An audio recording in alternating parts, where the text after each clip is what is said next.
IVF అనేది అసలు ఎలా జరుగుతుంది అండ్ ఐవీఎఫ్ కి సంబంధించి బోల్డ్ అనే టర్మ్స్ వింటూ ఉంటాం. ప్రొసీజర్స్ ఏంటి, ఒక్కొక్కటి ఎంత డిఫరెంట్ అన్నది కొంచెం మాకు చెప్తారా? అవన్నీ అసిస్టెడ్ రీప్రొడక్టివ్ టెక్నాలజీస్ అన్నమాట, where we assist them to become pregnant.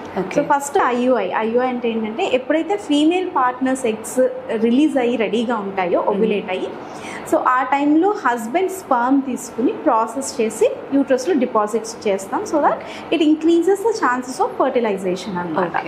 So IVF వచ్చేసి ఇంకా యూట్రస్లో కాదు, so it will take the eggs out, husband sperms తీసుకుని ఒక డిష్లో పెట్టి ల్యాబ్లోని మనం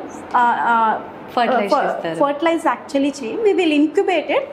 సో దానంతట అది కలిసి ఫర్టిలైజ్ అయ్యి మనకి embryos form చేస్తుంది. That is actually IVF. There's one more technology called ICSI where you can select the sperm.